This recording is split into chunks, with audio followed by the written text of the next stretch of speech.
Hello viewers, आज हमारा topic है Coulomb's law in vector form. इससे पहले हमने टॉपिक डिस्कस किए थे Coulomb's law electrostatic force for medium के लिए किया था, वैक्यूम के लिए किया था। ये काफ़ी इंपॉर्टेंट टॉपिक है एग्जाम के हवाले से। तो हम कूलम्स लॉ का वेक्टर फॉर्म निकालेंगे, ठीक है। ये लास्ट पार्ट है इस टॉपिक का, तो हम निकालते हैं। लेट्स सपोज हमारे पास यहाँ पर Q1 है और यहाँ पर हमारे पास Q2 है। तो इन दोनों के दरमियान हमारे पास डिस्टेंस होगा वो R मोड होगा, क्योंकि इस दफ़ा मैंने R का मैग्नीट्यूड लिया है। यहाँ पर फोर्स लगेगी इस साइड पर Q, यहाँ पर लगेगी किस वजह से, फोर्स ऑन 1 ड्यू टू 2 की वजह से लगेगी, ठीक है। यहाँ पर इसका रिपल्सिव फोर्स इस साइड में लगेगा क्योंकि फोर्स ऑन 2 ड्यू टू 1 की वजह से लगेगी, इसकी वजह से लगेगी, ठीक है। तो ये इसको हमने वेक्टर फॉर्म में लेना है। तो यहाँ पर इसके दो ही वेक्टर फॉर्म होगा, इससे R का दो वेक्टर फॉर्म होगा, इधर दो ही वेक्टर होंगे, एक इस साइड में एक इस साइड में, क्या होगा, इस R का वेक्टर होंगे। तो यहाँ पर जब हम क्या करते हैं, जब हम 1 से 2 की तरफ जाते हैं, इसको हम क्या लेते हैं, R2 माइनस R1 लिखते हैं। जब हम 2 से 1 की तरफ आते हैं तो यहाँ पर हमने क्या लिखना होगा, R1 माइनस R2 लिख लेंगे यहाँ पर, क्योंकि यहाँ पर डिस्प्लेसमेंट है। तो इसलिए हमने final displacement minus initial, final distance minus initial distance, इस रूल के मुताबिक इसको हमने इस तरह लिखना है, ठीक है। हमारा टारगेट सबसे पहले ये है F1 2, तो इसको हम कर लेते हैं। सबसे पहले force on 1 due to 2 which is equal to किसके बराबर है, K into Q1 Q2 divide by R square mod square के बराबर है। ये इसका क्या है, स्केलर क्वांटिटी है। अभी हमने क्या निकालना है, वेक्टर। वेक्टर निकालने के लिए हमने क्या लगाते थे यहाँ पर, यूनिट वेक्टर।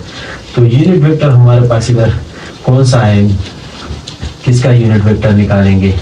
जाहिर बात है हमारे पास क्या है, इस फोर्स की डायरेक्शन इस साइड में डायरेक्शन है, तो इस साइड में हमारे पास यूनिट वेक्टर कौन सा होगा, ये होगा। ये इसका क्या होगा, यूनिट वेक्टर।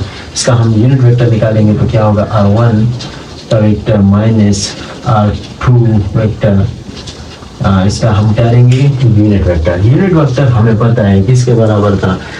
लेट्स सपोज हमारे पास क्या है, A unit vector which is equal to A vector A upon A का मोड, इसके बराबर होता है। इससे इसी तरह हम इस तरह अप्लाई कर लेंगे इसको यूनिट वेक्टर निकालने के लिए। F force on 1 due to 2 फिर बराबर होगा हमारे पास K Q1 Q2 divide by R का मोड स्क्वायर।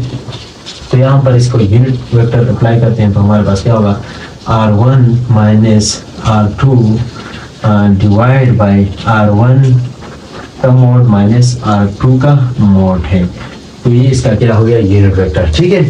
तो ये R1 और R2, ये इसका R1 माइनस R2 मोड, ये किसके बराबर होता है, ये हमारे पास R1, ये क्या है, R1 माइनस R2 का मोड, ये बेसिकली R मोड का बराबर होता है। क्यों, ये इसका क्या है, मैग्नीट्यूड है। ये और ये सारे बराबर है क्योंकि ये इसका क्या है, मैग्नीट्यूड है। इसीलिए हम R का मोड को क्या लिख सकते हैं, R1 माइनस R2 लिख सकते हैं। तो दोस्तों हम यहाँ पर इस R की जगह इसको लिख लेंगे, ठीक है। तो यहाँ पर लिख लेंगे क्या होगा, F1 force on 1 due to 2 इसके बराबर होगा which is equal to K into Q1 Q2 divide by, इधर हम क्या लिखेंगे, दोनों को इकट्ठे करके लिखेंगे इस और इसको। ये क्या बनेगा फिर हमारे पास, R1 माइनस R2 का क्यूब बनेगा, क्योंकि दोनों को टोटल कर दिया मैंने इधर, ठीक है। तो यहाँ पर फिर क्या रह जाएगा, R1 माइनस R2, ठीक है। तो ये हमारे पास क्या है, vector form of Coulomb's law, किसके लिए, फोर्स ऑन 1 ड्यू टू 2 के लिए है, ठीक है। तो बाज़ किताबों में इस तरह लिखा है कि R1 माइनस R2 को ले लिया है, R12 लिया है या R12 लिया है या R21 लिया है, ठीक है। इसको मैंने बिल्कुल इधर इस कॉन्सेप्ट को नहीं इस्तेमाल किया क्योंकि ये इधर थोड़ा कंफ्यूजन है, तो इसीलिए मैंने आसानी के साथ इसको इस तरह निकाला है। ये इसका 100% करेक्ट वेक्टर फॉर्म है, ठीक है। तो इसको हम क्या करते हैं, इधर देखें ये F1 है तो इधर भी R1 है। तो सिमिलरली हम F21 के लिए निकालेंगे तो बिल्कुल भी कोई मसला नहीं है। F21 के लिए निकालेंगे तो यहाँ से आता है, इसकी डायरेक्शन फिर कहाँ है, इस साइड में। इस साइड में डायरेक्शन वाली यूनिट वेक्टर हमारे पास क्या है, ये है R2 माइनस R1। यहाँ पर तो R1 था, यहाँ पर हम क्या लिखेंगे, सिर्फ R1 माइनस R2 की जगह R2 माइनस R1 लिखेंगे, ठीक है। तो ये क्या होगा, F21 cos on 2 due to 1 is equal to K into Q1 Q2 divide by, इधर हम क्या लिखेंगे R2 माइनस R1 लिखेंगे, ठीक है।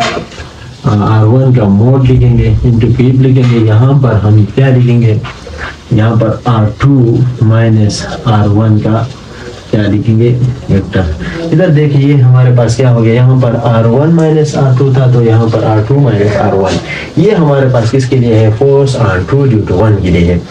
तो आई होप ये आसान सा कंसेप्ट आप लोगों को समझ में आया होगा।